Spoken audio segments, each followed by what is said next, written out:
Senosios mažosios Lietuvos liuteronų kapinės.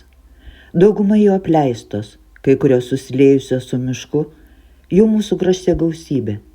Šilutės rajone liuteronų situacija liūdna, nes kapinės nesulaukia nei reikiamo dėmesio, nei apsaugos. Vasara kapinių švenčių metas. Tai unikali Rytprūsių tradicija, kuomet jas amžinojo poilsio vieta laikomos pamaldos, renkasi artimieji, tam, kad giedotų, prisimintų, pabūtų drauge.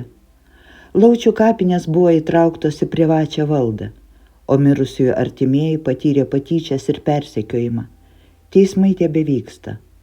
Klaidos atitaisymas sunkus ir kankinamai ilgas. Tai tęsiasi nuo 2018 ir niekaip nesibaigė.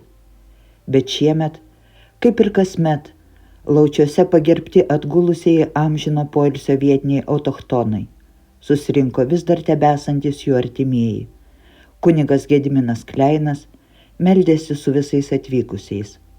Tam, kad nepamirštume istorijos, savo šaknų, būties trapumo ir Dievo pažado.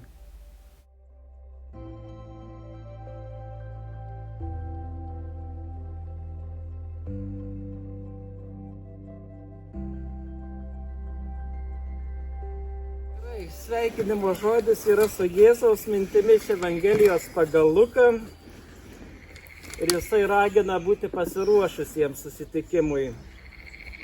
Tebūnie jūsų strėnos sujuostos ir žiburiai uždegti. Amen. Bet tuo metu bus išgelbėta tavo tauta, visi, kurie tik rasti įrašyti knygoje. Daugelis miegančiųjų žemės dulkėse atsibus, kai kurie amžinajam gyvenimui, kiti gėdai ir amžinai negarbei. Išmintingieji švytės dangaus skliauto spindesiu, o vedusieji daugelį į teisumą bus tarsi žvaigždės per amžius. Mano viešpatie, o koks bus šitų visų dalykų galas?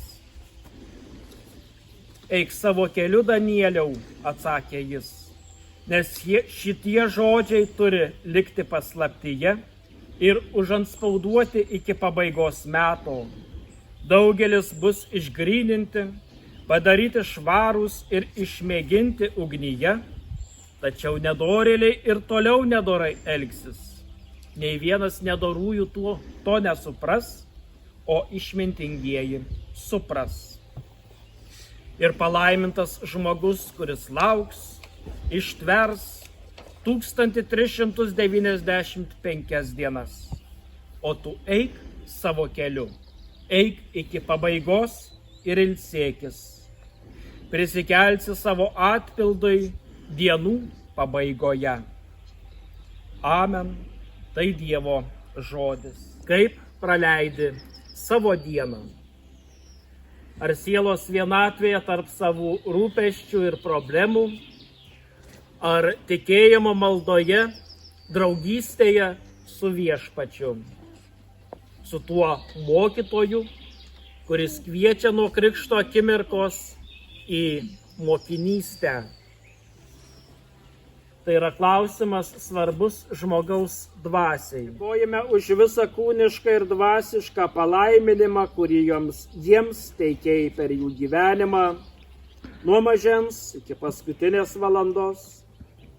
Garbiname tavo šventąją vardą už visus kryžius, sielvartus ir džiaugsmus, už visą liūdesį ir raminimą, kuriuo tu aplankei ir laiminai mūsų mylimųjų žemiškas dienas. Taip pat už viską, ką tu esi per juos mums perdavęs ir teikęs.